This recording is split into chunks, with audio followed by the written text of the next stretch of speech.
Well, good morning and welcome to Business Morning. It's Wednesday, August the 12th, and we're bringing you the latest developments shaping Nigeria's economy, markets, businesses, from policy and investment to corporate earnings, technology, and the global forces impacting your bottom line. We'll bring you the data, the analysis, and the voices that matter. I'm Ladi Williams. Thank you for joining us on Business Morning. It starts now. We see Nigeria's equities market that came under renewed selling pressure on Tuesday, yesterday, with the Offshore index falling about 0.73% to close at 246,223 points. Market capitalization also declined by 1.17 trillion naira. That's talking about how the market performed yesterday, setting at 159 trillion naira, as losses in MTN Nigeria and 25 other stocks that dragged the broader market lower, 0.73%.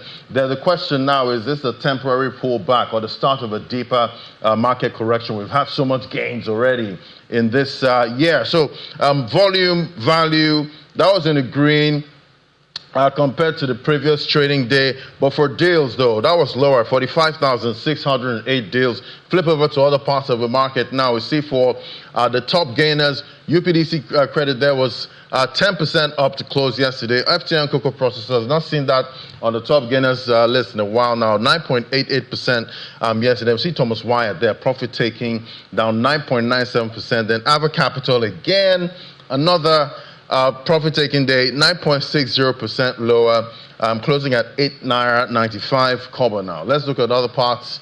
Let's see what happened with top trades. We see financial services, Access Core, 66.12 million traded. FTG Insure, 3.29.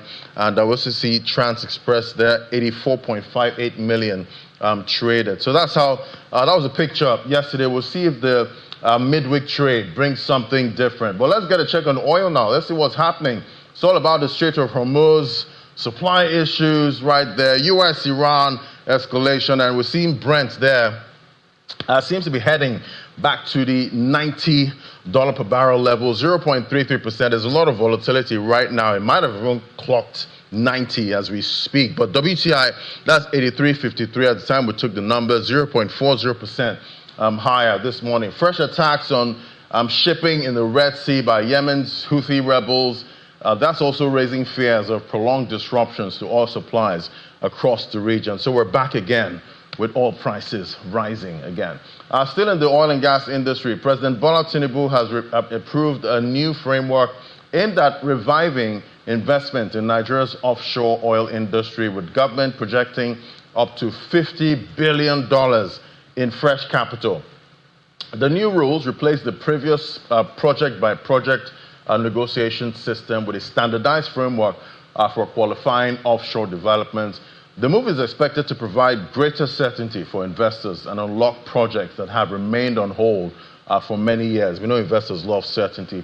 All right, let's move on to financial services now. The Central Bank of Nigeria have launched the second cohort of its regulatory Sandbox program, introducing a new dual-track structure to support responsible innovation in financial services. The program will focus on two areas: virtual asset service providers, or VASP, and data-enabled financial services. Applications open today, August 12th. It will close on August 31st, 2026. The initiative is designed to give innovative financial service providers a controlled environment, to test new products and business models, under regulatory oversight, so everyone's protected at this point. So we're looking out for that. Then we see about 10 petroleum liquid traders have committed to participating in the exchange, the LCFE exchange, providing an initial pool of market participants for the development of a new trading ecosystem. This comes as the Lagos Commodities and Futures Exchange, they secured a license from the Nigerian Midstream and Downstream Petroleum Regulatory Authority to facilitate the trading and clearing of petroleum liquids, in a development expected to deepen, price discovery, transparency, and investment in Nigeria's energy market. LCFE Managing Director and Chief Executive Officer, Mr. Aki Akeredolu Ale, says the approval marks a defining moment for Nigeria's commodities market, noting that the infrastructure required to support petroleum liquids trading was now increasingly coming together. Thank you very much. What we're going to be seeing now is that there's going to be an opening for the ecosystem in the petroleum liquid space being onboarded into the capital market space, and the data and the activity will be captured fully in that particular space. What this will do is that it will close in on the $1 trillion economy aspiration that the presidency and Mr. President of Nigeria is looking at. And as we do that now, you discover that there will be bigger distribution of wealth amongst Nigerians, and Nigerians also will be able to participate in the petroleum liquid space. They will be able to trade it. You've had people and various speakers today discussing things around price discovery there and the wealth creation, and being able to participate in that particular ecosystem. Adds that trading crude locally will also help farmers, manufacturers and SMEs who rely on petroleum products to better hedge against price volatility. We have a lot of traders that are available and are trading in the international space, and gradually those international traders also will become the trainers of the trainers by coming in as stakeholders of the ecosystem to come and trade on the local bourse that we have in Nigeria now.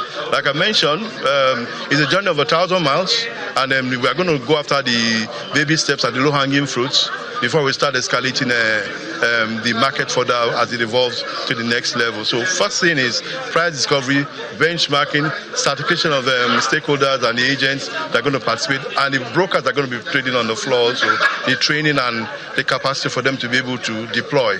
All these are things that have been put together, and one of the key components also is a depository. We have a very valid established depository, which is the Central Securities Clearing System. You heard them speak today. They are ready to hit the ground running. They have the technology to support that ecosystem. So by way of components, you have the depository, you have the legal framework, you have the market platform to trade, you have the traders here today, and you saw the S&P also here today for price discovery for the regional trade. And now to our first conversation. We're going to be unpacking a lot now and trying to gauge how stability can lead to growth and, the ordinary man actually feeling the benefits. We're seeing the Nigerian economy there showing signs of, greater stability, but the bigger challenge is turning that stability into sustainable investment-led growth. With inflation, easing, markets performing strongly and reforms reshaping the business environment, investors are watching closely for where the next opportunities will emerge. But challenges remain, particularly access to affordable credit, the pace of structural reforms, and the ability of businesses to expand and create jobs. Has Nigeria truly moved from stabilization to sustainable growth? Where should investors be putting their money, and what must change to unlock stronger growth through 2027 and beyond? And we see the macro picture right there already telling a story right now. So Professor Joseph Nana, Chief Economist, Development Bank of Nigeria, joins us from our Abuja studio. Great to have you on the show, sir. Good morning. Good morning, Laddie. Great to be here. So we see for the macro picture, GDP growth, real GDP growth for the first quarter of 2026, 3.89%. Q1 2025, GDP growth was about 3.13%.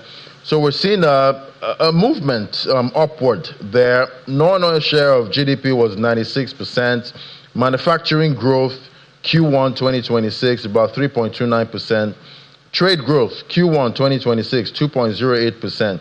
So the data definitely shows, some kind of rise there when it comes to GDP. And we've seen the market already delivering, massive returns for investors. But there's, it seems to be that just the investors are the ones benefiting, from most of the reforms we've seen so far. The man on the street still complains about affordability, after subsidy removal and all of that, good stuff. But do you think Nigeria has finally moved from economic stabilization to a point where we can actually say maybe we're getting sustainable growth? Thanks for the question, Laddie. So the short answer is not yet. While we have achieved a greater perspective from a macro stabilization lens, but when you take a look at the macro level indicators, inflation, like you pointed out, has declined from the peaks of the 2024-2025 period. Exchange rate, the Nigerian foreign exchange market has been relatively predictable and stable, albeit still high, at around 1,360, 364 naira to a dollar. Reserves has improved. I think gross reserve stands around 52 billion US dollars, and so on. So at the macro level, the picture is clear that there's a degree of stability. So that's been achieved. However, in terms of when we think about, if you like, sustainable growth, we're speaking to the common man on the street. So what does that look like? From my vantage point, I want to say rising productivity speaks to sustainable growth. If you will, strong private sector investments, job creation at scale, growth in real incomes, because we know currently right now, GDP per capita is not as strong as it needs to be. Also, broad access to finance. That's really where the rubber really meets the road. When we achieve broad access to finance, you begin to see a degree of sustainability going strong there. And of course, let's not forget improvements in infrastructure and human capital development. That is key. Now, in the end, I would say that the GDP currently right now and the economy broadly is basically growing, but it's not inclusive enough. Poverty remains relatively high. Consumer purchasing power is still relatively weak, and public debt service also continues to essentially constrain fiscal space. So by and large, the answer is not yet. I'll pause there for more questions. All right, so definitely not yet, but when you look at the macros and you look at the politics of things now, we're seeing the likes of a country like Zambia now. Definitely the macros are looking quite good there after the incumbent he incurred or inherited debt, and the country actually defaulted in debt payments. But he's been able to turn that around. The macros look good. The currency is even strong. I think the best in Africa, currently. But even heading to the polls, he's still quite nervous, at this point, because we still have the people there complaining. They're talking about, cost of living crisis. Right here in Nigeria, also, we've seen stabilization with the currency, inflation, easing. But it seems, do you think that's enough at this point? Or do you think, is it patience, that's needed to see the macro actually, translate, somehow to the micro level? Or can it happen at the same time, good macro numbers and the micro also, good? That's an interesting perspective. So I think it could happen simultaneously, but it's boiled down to sequencing. However, I think in the end, when you begin to invest enormously in the real economy, when you have policies that are conducive for businesses to continue to invest and hire more people, when you develop your human capital and your workforce broadly, you will begin to see inclusive growth happen.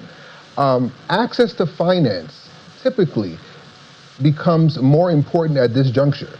So if you broaden and deepen financial intermediation, for instance, you will begin to see businesses grow. You will start to see businesses hire more people. Productivity will begin to rebound and shoot up. And ultimately, this has a widespread, if you like, prosperity effect. The truth is, private sector credit broadly has increased. However, more needs to be done, because ultimately, where is the money actually going to?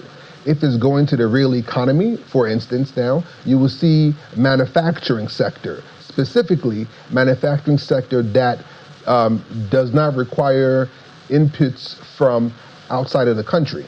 So businesses in the manufacturing sector who actually rely on inputs within the country stand a better chance of growing, quite frankly, much faster than those that require inputs from outside the country, simply because it requires FX hedging. It also requires volatility in the exchange rate and so on and so forth.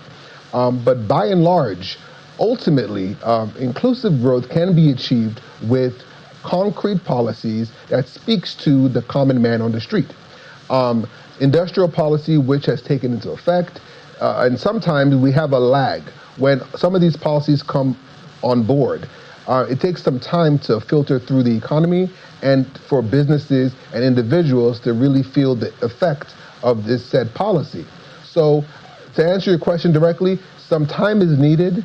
Rome wasn't built in a day, and I can assure you that the policies that have come on board, their reforms, takes time, it is painful, but notwithstanding, it is quite frankly needed in order to set the runway for a takeoff that the economy and the country is going to see in the years to come. So if I were advising investors, the common man on the street, yes, the capital markets are doing well. Investing, opening a brokerage account, investing index funds are okay to start. A safe bet and trusting your government would be to invest in a federal government savings bond. That's another way to go. I would also say treasury bills. But more importantly, I would say the real economy, fast-moving consumer goods. That segment is quite burgeoning. We have a growing population, and these folks provide the much-needed services, food, inputs, and so on that will help support the growth of the economy and feed the population, quite frankly. So if I was the common man on the street, that's where I'll put my money. Now, for high net worth investors, clearly there are a few sectors that you can actually invest in. We have the manufacturing sector, which I've mentioned, agriculture, not necessarily farming, but agro-business, agro-value chain, agro-processing, input distribution, if you like. So those are come top of mind. But in the end, ultimately, if you pivot over to the financial services, fintech space, digital lending, that's another opportunity there as well. If you look at enterprise software, so AI and so on, digital technology and enterprise software development, in my mind, that also becomes quite important for investors that are coming into the country or high net worth individuals within the country right now. All right, so talking about credits, at this point we did see private sector credits for May 2026 about 81.04 trillion naira.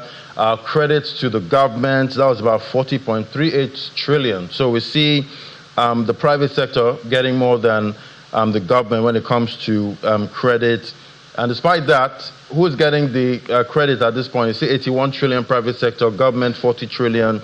Liquidity, we see that's up. M3, that was 129.21 trillion. And we see, if you put that together with private credit, 81.04 trillion. So we see money supply, we see private credits, side by side there. But despite some of these improving macroeconomic indicators, many businesses still say access to credit is their biggest, obstacle. How do we correct this? That's a good question, Laddie. So we know that financial intermediation has actually not improved as fast as macroeconomic stability. And a lot of issues surrounding that centers around the high level of interest rates. So interest rates remains high in the country. And when interest rates are high, businesses, micro, small, and medium enterprises are less likely to actually access those credits because it becomes more unprofitable for them and so on and so forth, because cost of goods manufactured will be much higher and ultimately gets passed down to consumers.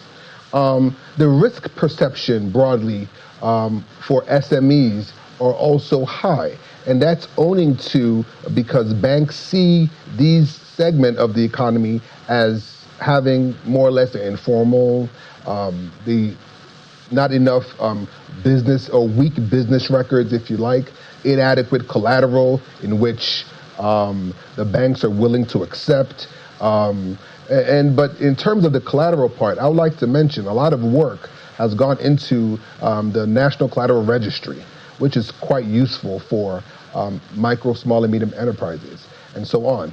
And movable assets are actually a quite useful introduction into the basket of acceptable collaterals for SMEs. But ultimately, the idea here is because of the prevailing environment, it's difficult for banks to unlend, to deepen the portfolios of the respective banks because of these underlisted issues I've mentioned. Notwithstanding, we can also look at the monetary policy authorities, for example, because the monetary policy rate is at 26.5%, does not necessarily translate to banks reducing, if you will, interest rates to SMEs. And that weak transmission mechanism oftentimes is much felt, and there's always a lag anyway. So even though the MPC meets and they allegedly, if they choose to reduce rates, for example, it doesn't translate to lower interest rates to businesses automatically. There's still a lag effect. So ultimately, I believe with time, we will begin to see improvements of this. However, there are other mechanisms in which banks are now using to ensure access to finance gets to SMEs. There's cash flow lending and so on, just to name an example of what banks are doing. There's alternative credit scoring. So there are different ways to achieve the same objective. And banks have been doing a lot to ensure that SMEs are getting credit. But the reality is this: because they require patient capital or long-tenured funds, regrettably, the funding requirement has not really met the MSME needs at this time, because most of the lending currently right now are oftentimes short-tenured. So the objective here is to find a middle ground to begin to improve the tenor of loans to SMEs, enabling them to have enough elbow room now to begin to build out their businesses, have better productivity, and so on and so forth. And Prof, you know, the issue about private patient capital seems to be one that's, you know, quite strong, you know, in a country like Nigeria. You know, the credit is expensive and it's not patient at the same time. I'm wondering, have we gotten to a point where we have to import patient capital?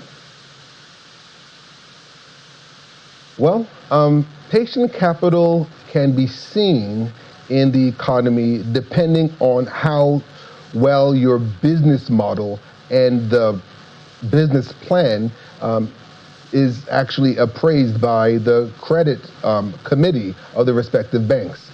So, for instance now, if you require a longer tenured funding from a bank, then ultimately you can look for a different structure in which it could be project financed and so on, that will require a degree of tenor elongation. Now, there are financial institutions that specialize in ensuring long tenor funding gets out to businesses. Now, over the next 3 to 5 years is what we would like to see ultimately in the economy, that 5-year tenor, 10-year tenor loans becomes quite commonplace. Right now, the average tenor is much less than that, and that is not an effective way for businesses to plan. So if you were to go outside of Nigeria into other developed economies, you see loans at 5, at 10 years, and so on. But because the way the economy is currently structured, it doesn't give the ability to price loans that far out into the future. Again, notwithstanding, it takes a concerted effort between not just the policymakers, but also the private sector actors to basically structure models whereby you have funding available that meets the demand of SMEs, allowing them to essentially be able to plan accordingly and grow their respective businesses. Because ultimately, if they have these fundings, it creates a degree of a multiplier effect that allows prosperity across industries, sectors, and the real economy broadly. And definitely, we've had so many reforms, coming from, 2023 to 2024, 2025. That's reforms for fiscal reforms. We've had institutional reforms, trade and sectoral deregulation. What do you think is the single biggest reform Nigeria must implement right now to unlock faster economic growth? That's a good question. There are several reforms that are on board right now. But I would say the industrial policy, I think. That policy in itself is all-encompassing, and it speaks to the real economy. And that was actually a good initiative that came from the Federal Ministry of Industry, Trade, and Investment. And that policy, in my view, is quite robust, and if implemented well enough, we will begin to see gains within the real economy, whether it's in the manufacturing sector and so on and so forth. Because ultimately, growth right now is largely concentrated in a few sectors within the economy.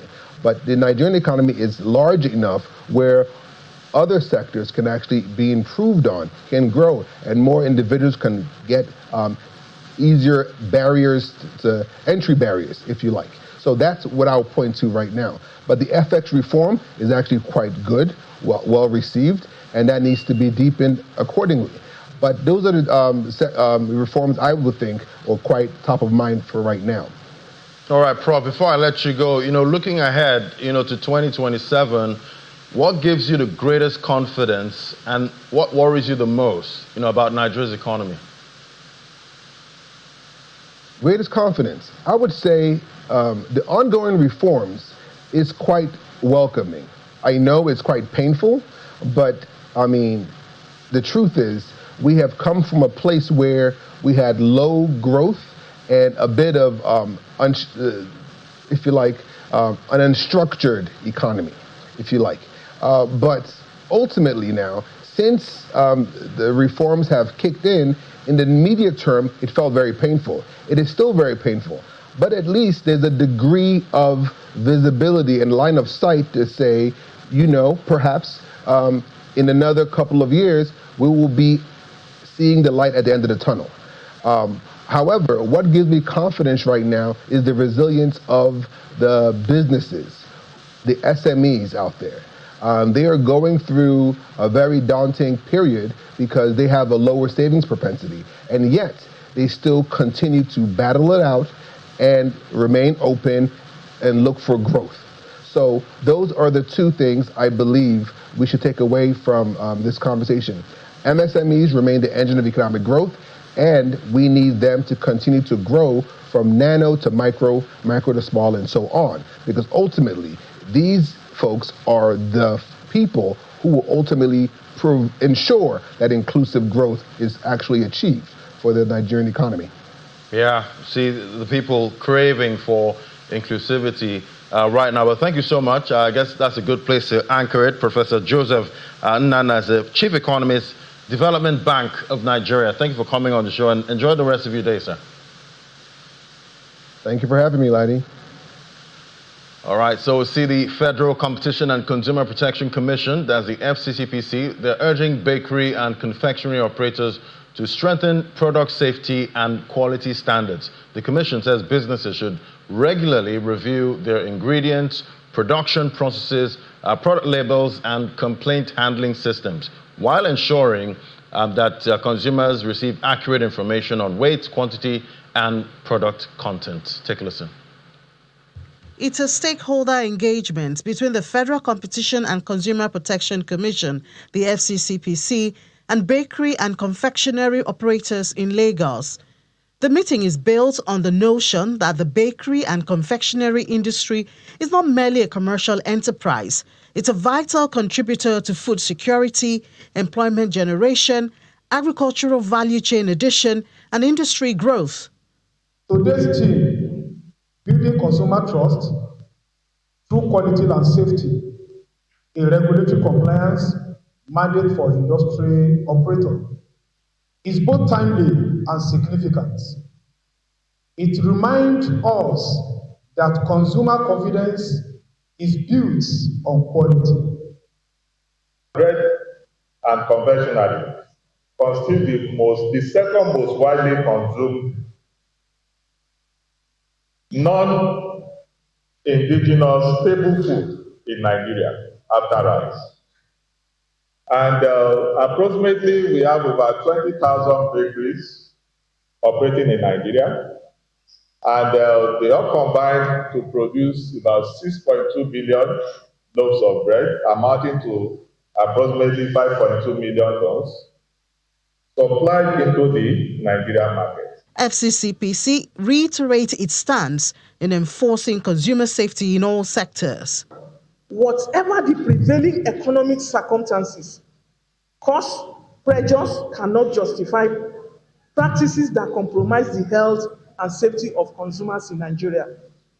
When input costs rise, business cannot resort to unsafe substitute, harmful or prohibited additive, poor quality, ingredients, compromised hygiene, manipulated expiry information, or other shortcuts that transfer commercial risks to consumers.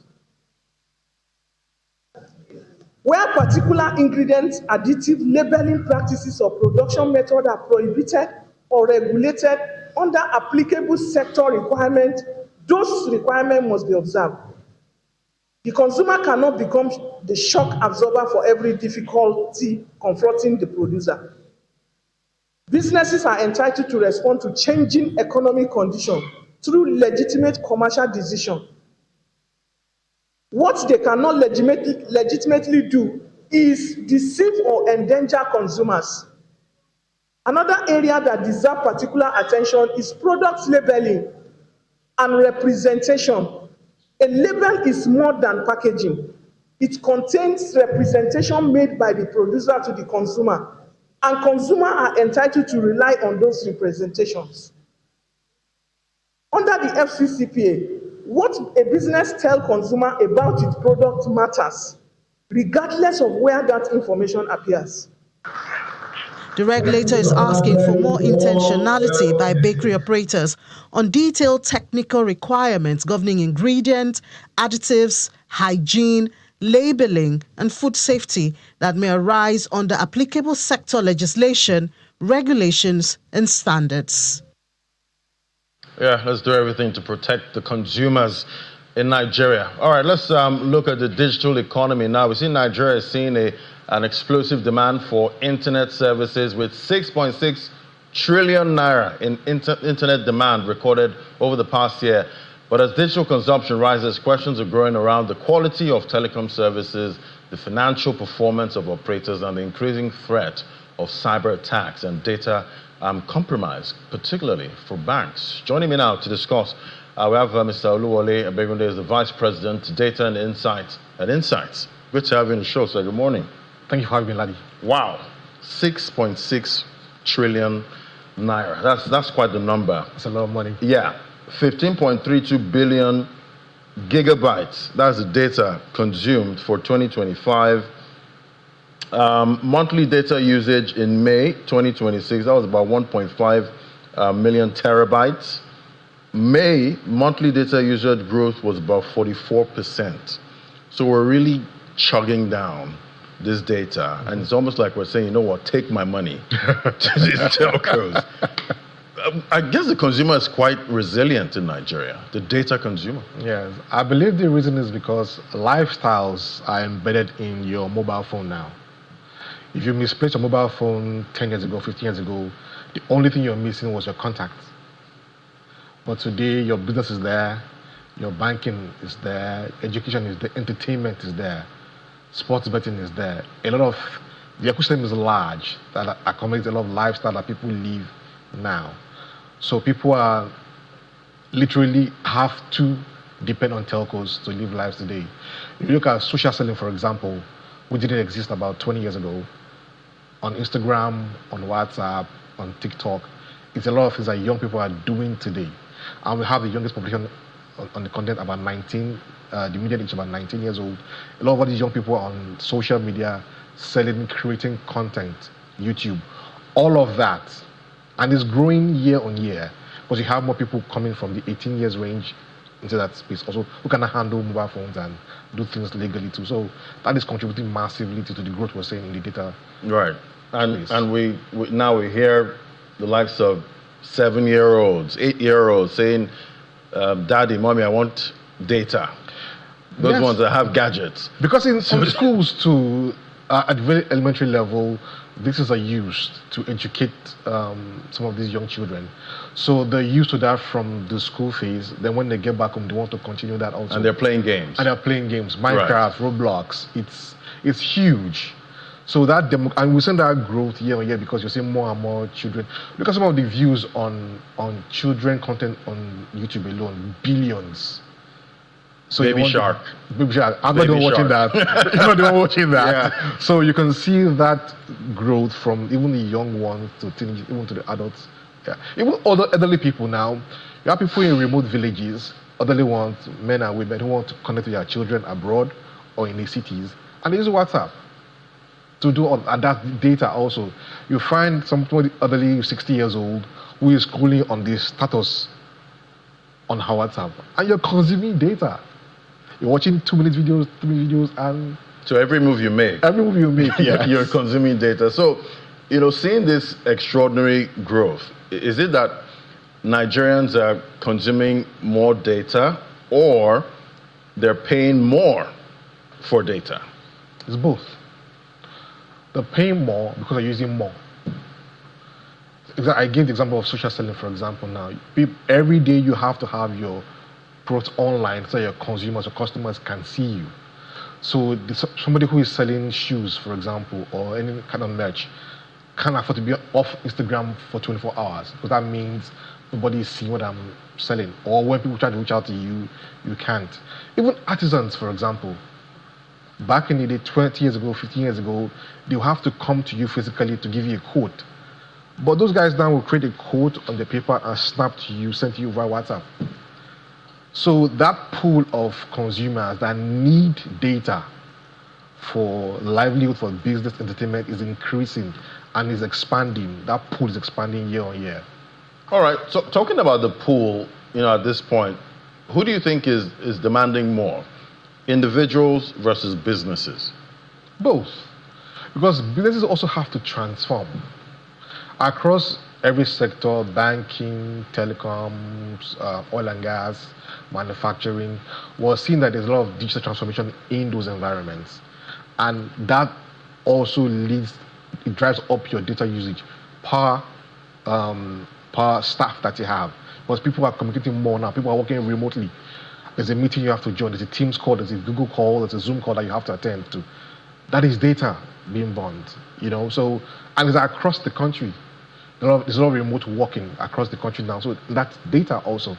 So whether for businesses, for individuals, we're seeing that need. I think, again, like I said, it's the lifestyle change that is really driving this upward trajectory in growth for data. Right. Is there a correlation between, data consumption and economic growth? Do you think, is this leading somehow? Absolutely. I agree. Into the economy? Yes. Depending on how you check, yes. Because again, look at business, for example, now. The average business person today has a mobile phone, right?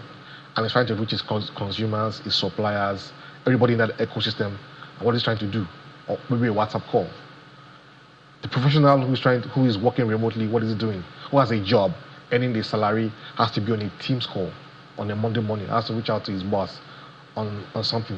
Somebody who works for manufacturing, who works for, say, MBL, for example, on the field, has to report figures back to the HQ. Using data for that, send your emails. So, of course, and those are transactions that are tied to economic gain. So we can definitely see that side-by-side growth in economy and data usage. Data usage and consumption. All right, let's look at quality of service. We're seeing data demand rising, but I don't know if we're also seeing service quality rise. It almost seems like they might be going in opposite direction. 75 million plus subscribers were compensated for poor network service. That's a huge number. It's a huge number, yes. Huge number. The problem of QoS in Nigeria is multifaceted. And some of it, the challenges lie with the telcos, some of it lies with the local nuances we have in our environment. And the telcos, of course, have been, and this is warning to them anyways, that if you don't step up, more will come. So they are being forced by the regulator to ensure that they are doing what they need to do to offer quality service, whether on voice or on data. But again, you look at our local nuances and what goes through for them to offer services across communities. There are challenges there that you can't report in another report. Area boys, area thugs try to obtain people bringing diesel to a site. Yeah, if you don't pay me, you are not going. And the sales site goes down, and you and I can make a call. MTN, Airtel, Global.com, Tito, what's going on? But there's somebody within your area saying if you don't pay a tax, that diesel will not go and refill that site. So those are the challenges that they face. Then fiber cuts, which is a huge one. Somebody wants to make an estate, a road or something, or a bridge, arm pump, snipes a cable, and communities are turned off the internet because of that. So there is both sides, on the telco side and on the community side. And I think the regulator is doing a lot of work because it's not sustainable, because people need to get quality for service they are paying for. So on every side, we're trying to ensure that people can get quality when they make a call or go online right. with data. And I'm also trying to understand, how this compensation, works, because there's a part when I'm heading home, I'm on a call, driving home. There's a particular part, the call must cut once I cross that place. Same thing on Third Mainland Bridge. That one is. I think we need to mark that spot so we all know that don't even try and make a call. Around here. But I'm wondering, how does this compensation work? Did they give you data? I'm sure there's an arrangement between, of course, the NCC. How do I claim? Because I want to claim. I want to be compensated. All of us want to claim. Yeah, how does that work? But this is good because at least it ensures consumers that somebody is looking after them, unlike before when you wouldn't get anything. And I'm sure this will force the telcos to step up because they know that this will continue as long as the NCC wants to, clamp down on QoS in the country, which is very good. Yeah. All right. We do hope quality improves going forward. I'm sure gamers also complain a lot when it comes to data. You don't want to feel the lag when you're gaming. So with what we've seen so far, what is this telling us about the consumer behavior in this market? I feel like other networks that are out of Nigeria, they'll be looking at these numbers and be like, we need to get into this action. What is it telling us about the consumer? We have a vibrant youth population who are very agile, who are very aware and understand global trends also. Look at our entertainment, for example. People are streaming across a lot of apps, streaming a lot of artists, watching movies. Nollywood, for example. Look at YouTube, for example, what it has turned to for Nollywood industry. Somebody releases a movie today and tomorrow is 5 billion views. I'm wondering what's going on. Young people are consuming data. Again, the lifestyle has changed. The mobile phone is now like a big center of a lot of people's world today. If your mobile phone gets missing today, your life is almost gone technically. So that lifestyle change is translating to what we're seeing. Data consumption and voice consumption. And again, it's going to grow because the lifestyle won't just drop. It started from COVID. People were indoors and they have to go out and wanted to get service, wanted to order food, wanted to make payments, wanted to go to church without going to church. That is still continuing today. So that lifestyle will not stop. All right. So looking at the major networks in Nigeria right now, definitely we also get that data on porting data, consumers moving from one network to the other. How do you think how's that going, so far? Do you think consumers are moving I think it's great because, again, it gives consumers a choice. One of the worst things that can happen to anybody in the world is you don't have a choice. But porting allows you to have a choice between moving from telco A to telco B. So if telco A is not performing and you're paying, you're subscribing, and you're not getting value, you have a chance to move to telco B. Telco B is not doing so well again, you have a chance to move to telco C and keep your number. Porting was one of the greatest things that happened to this country in terms of regulation. Because again, it forces every telco to be on point. But you know that subscriber doesn't get value, is leaving. He's going to leave. I mean, no long suffering subscriber. Especially because of the rates that was increased about a year ago. So people know they're paying more. So if I'm paying more, I should get better value. So if you cannot offer that value and I'm paying more, why should I stay loyal to you? And I have friends, family, colleagues who are telling me, come to this place. It's nice, really cool. That's when I call I'm going. That's when I play games with you. I'm always seamless. Okay, then they join. So mouth-to-mouth referrals help people to join. But it's because there's that option to join. And largely because we're not a postpaid market. We're a prepaid market. People can have 4 SIMs, you know, so that kind of thing. So people can move from, you don't have to cancel any contract. I'm leaving A, I don't have to cancel any contract, I'm just leaving. I'm leaving. So that's why. So free to move. All right, before we round this up now, data compromise. We heard recently with some banks in Nigeria, they got hacked. Millions of bank customer data was, compromised. Yes. How are you seeing that? Should we be scared? It's a global trend, so it's something that we should expect. What I would recommend that the banks and the fintech, not even only them, because it's not across just one vertical. Even oil and gas companies, manufacturing companies, because data is the new oil now, right? So everybody should be prepared, be proactive in protecting data sets in your organization. And there's a technology side where you have to invest in the tech, because the tech exists to protect against cybersecurity. But again, the people side, to make sure that we have the right people with the right expertise to be able to create these platforms and protect.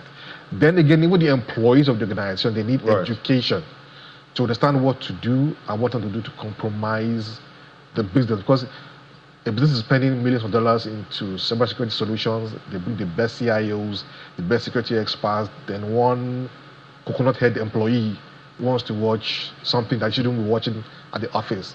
Then that alone brings an inroad for the bad actor. Right. So the tech side, the people side need to be managed. Right. And forward. Protect your WhatsApp. They're always trying to get your WhatsApp at this time. All right. Thank you so much. Good place to anchor them. So Luwole Abegude is the Vice President, Data and Insights at Insights. Thank you for coming on the show today. Thank you for having me. Fantastic. It was a pleasure. All right. So we see the Chartered Institute of Bankers of Nigeria, CBN, is stressing the need for trust, integrity, and professionalism in the banking and finance industry. The Institute's 24th president and chairman of council, Dele Alabi, says bankers must uphold the confidence placed in them while discharging their responsibilities. Take a listen. Banking is all about the financial intermediation process. The financial intermediation process involves taking money from the surplus sector and giving to the deficit sector. Banks in Nigeria will continue to play that critical role of financial intermediation in this country. We're determined and we're poised to ensure that we continue to add significant value to the Nigerian economy. And as an institute, we'll continue to be the focal point in driving the impact vision to ensure that we actually contribute significantly to the Nigerian economy. It has been widely accepted, and there's empirical evidence to support the fact that an economy cannot grow to a $1 trillion mark without the support of the financial services sector. And therefore, as players, core players in the financial services industry, we are willing, ready to support the federal government in achieving this objective of growing the economy of Nigeria significantly in the foreseeable future. But as an institute, we do believe that challenges are meant to be surmounted, but should not be limiting factors for being able to achieve the objective and goals that we have set for ourselves. Therefore, we're going to come up with SME clinics where we're going to build the capacity of our SMEs with a view to ensuring that we bring them to a level where banks can lend to them. We have also said to our colleagues, the bank CEOs, that lending to SMEs in a profitable and secured manner are not mutually exclusive.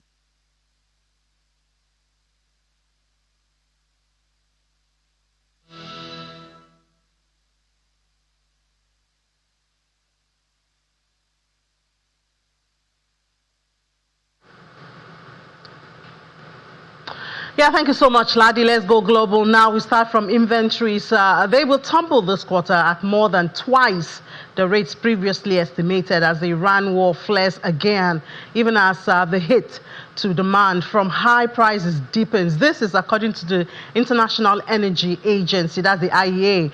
Oil markets face a shortfall of 1.8 million barrels a day as renewed hostilities and maritime disruptions undermine a production recovery.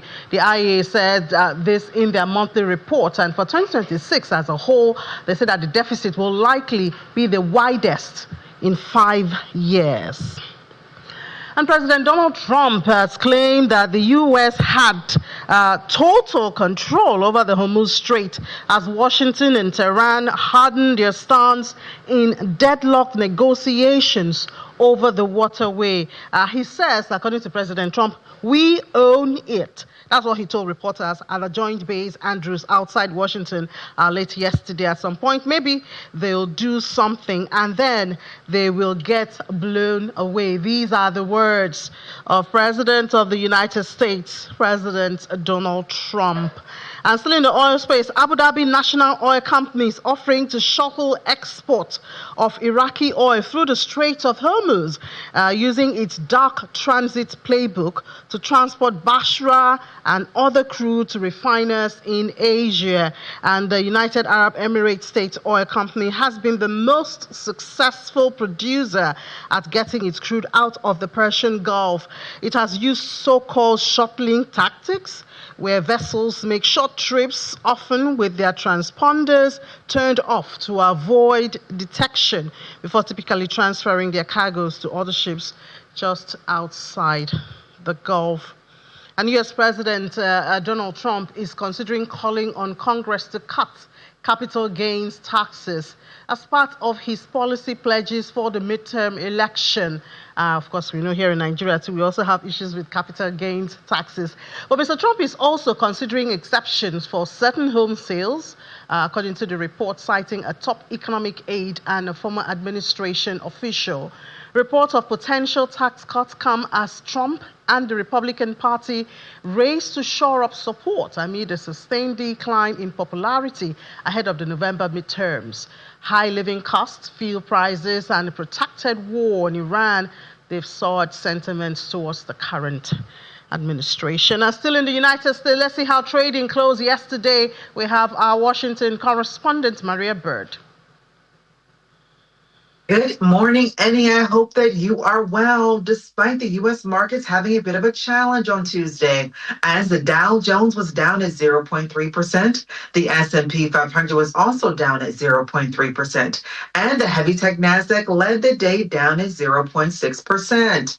As the geopolitical climate in the U.S. and Iran continue to escalate, as the U.S. president has been very clear that he will not be paying reparations to Iran, which was requested by Iranian government earlier in the week, as the tension between the U.S.-Iran does not seem to be leading to a peace deal anytime soon, as there was much hope that we could be seeing a peace deal in the few weeks, but it appears as if we could be looking at a longer-term escalated war between the two countries.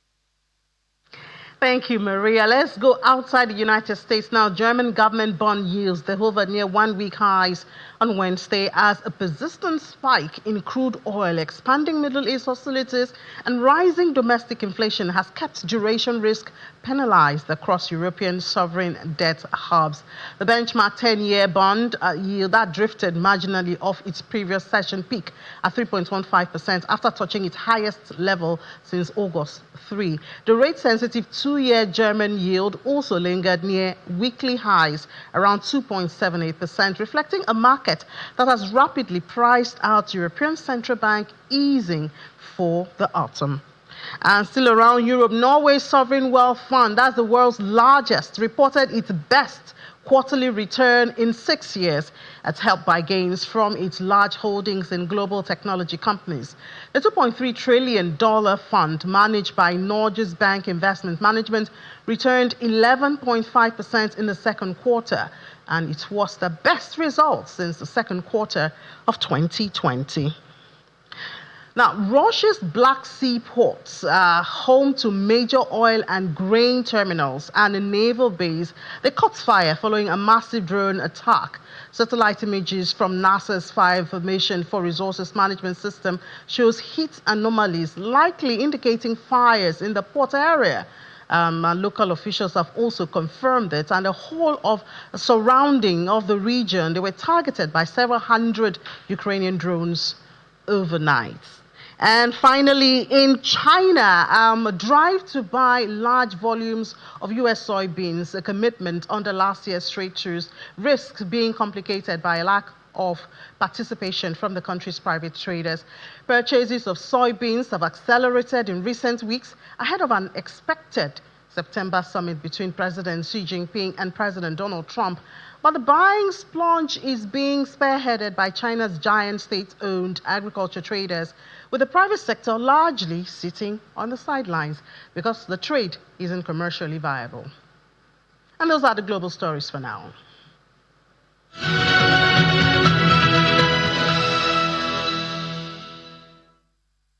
All right, thank you so much, Eni. So the markets are open. NGX marginally down about 0.06%, but the banks, we're seeing some sell pressure with the banks already this morning. But gold looking much good, better than 0.78%, $4,400 per ounce, and Bitcoin holding up 0.99%. Bring you more updates. Eni John McCall will be back at 1:30 on Business Incorporated. Thanks for watching. I'm Ladi Williams. Bye for now. Go make some money.